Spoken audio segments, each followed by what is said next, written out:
Welcome to the jungle. I'm Tyler for ShokzSC Guide, and this is my brutal campaign walkthrough that will be commentated. First off, let's talk about how this mission is going to be a bit different from any other videos you've seen before. I'm going to be using a very different strategy. Instead of Masked Marine, a bit of Marauder, and kind of a Goliath combination, I'm actually going to be going on the offensive, but with missile turret batteries, defending triple Terrazine gas expansions, and I'm going to be taking them 3 at a time.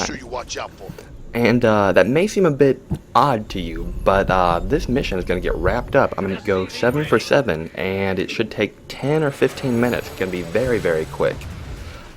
Before you do this, if you have any money left over on the Hyperion ship, I'd recommend upgrading your missile turrets right now for the rest of the campaign, because missile turrets will be a big help, seeing as the brutal computer loves to get that air combination, which you don't really see in hard.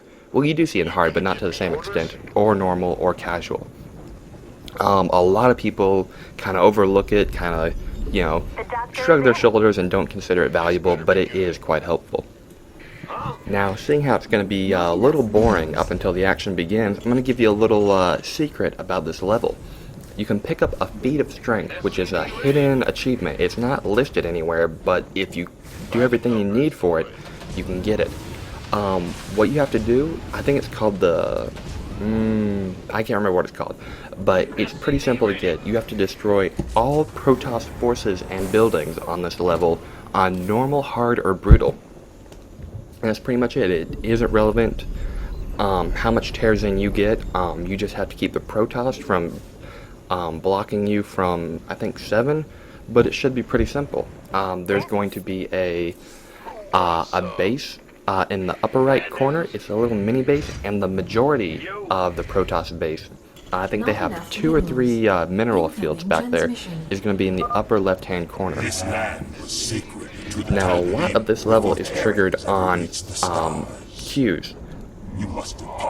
And the first trigger you're going to see would be this Protoss guy saying you can't take our grape juice. Pretty much once he does that and the whole spiel is completed, he's going to send in a small Zealot Stalker force to the ramp where I have a bunker placed already.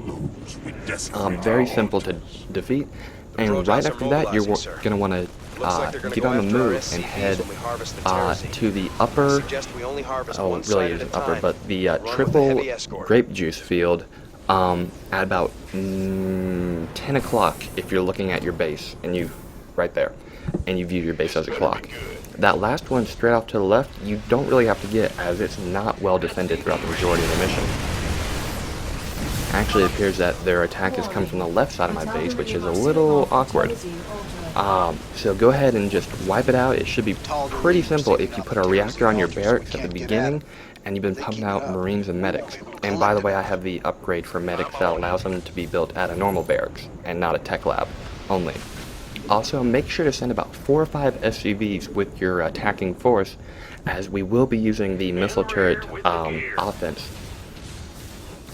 Okay, now the troops have a few stationary, or the grape juice fields have a few stationary defenses. I quickly repaired the one Goliath that was weak, and now you're going to see me putting up about 4 or 5 missile turrets. And these are going to be very helpful, because after you're done with them, you're going to think, oh, well, that was, 400 minerals kind of down the drain. But the Protoss kind of infrequently will send a small attack to your base from this little channel, and the aerial part of it is going to get chewed apart very quickly. Now, once you try and pick out a Terrazine, the Protoss are going to come right away, so it's very helpful if you pick them all at the same time, so you won't have any lag in between, like, once the first one's done to once the second one's done. And as you can see right now, the missile turret field is just obliterating that air. So all your ground force has to do is focus on the other ground force and let the missile turrets handle the rest of it. And if your ground force is getting picked on, just run behind them, so the missile turret will take the brunt of the attack. And I know I don't show it to you, but a huge air force did just get wiped out. And now you can just go back and macro in your base while you're happily slaughtering off the Protoss' attempt to defend their grape juice. What's going on? And if you include the one Terrazine spot directly to the left of your base, you are halfway done with the mission already, and it's been about 4 or 5 minutes. Also, make sure that you have your SCVs rally to the mineral field after they drop off the grape juice, because they'll just stand idle right by that command center and do nothing for the game. Now, our second base that we're going to be focusing on will be directly to the north. You're going to have to go through a very small Protoss mini base, and then you're home free pretty much. And I'm going to send off like 4 or 5 Marines to take care of that stalker, because, you know, as I said, that small little air force that the Protoss sent to my main base is going to intercept that outpost and obliterate it. I don't even have to think about it. So I'm going to bring those Marines back, rally them up with my small Goliath force, empty out the bunker, because my base is pretty much going to be left alone for the remainder of the mission. And it's interesting how the AI reacts. Once you piss it off, it'll come for you. So pretty much all you have to do is go in there, poke something, and run out, and then you can pretty much trick the computer into fighting away from their cannon, which gives them a significant advantage. And as always, the key with the Void Ray is to bring them down before they get rolling. That beam they have charges up over time. The longer it's left fighting, the more damage it does by a long shot. Very dangerous thing. And I put another missile turret up there, because one missile turret can hold off a good amount of stuff, but 2 will make sure you're nice and safe.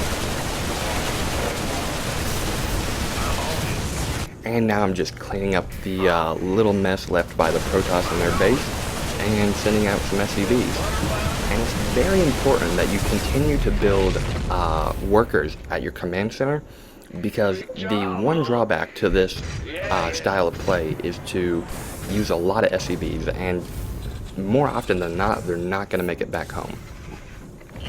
And when you see that blue kind of screen pop up, my record on-off key is bound to the same one that brings up the achievement, F9, so it pops up whenever I want to save. And I do that because I don't want to like show you my big save entry. It cuts out time. And I'm just going to build 4 towers right there, and then I'm going to draw back whatever Protoss army is going to try and defend them. Because I found it a lot better to have like a backup base before you go ahead and try and secure the middle of the field where the cannons are right now.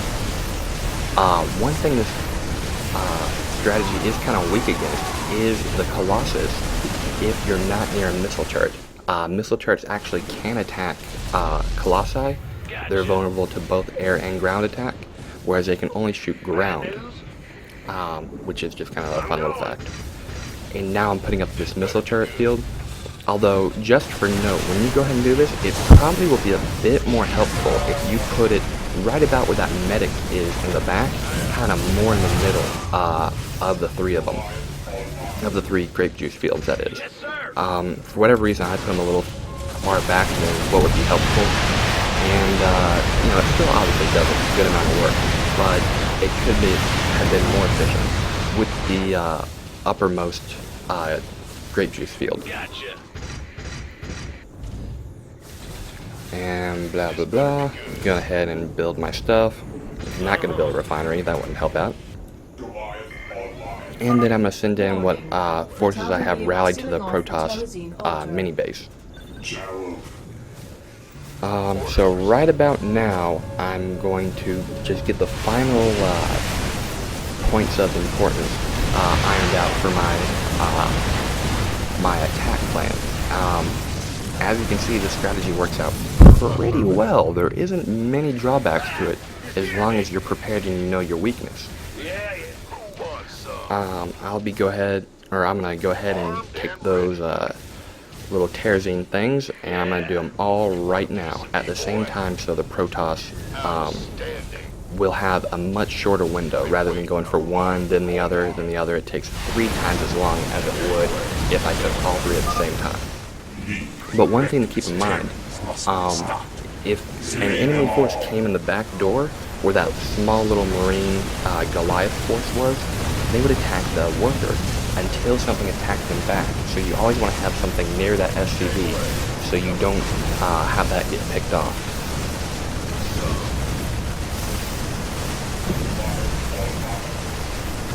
And just mowing down the really the best move they had to defend their Holy Relic, and it's pretty much game over, aside from that one SCV that tried to attack the Colossus, the second one that tried. That's it. I've collected all 7, I have them en route, and this took about 10 minutes to accomplish. Is under attack.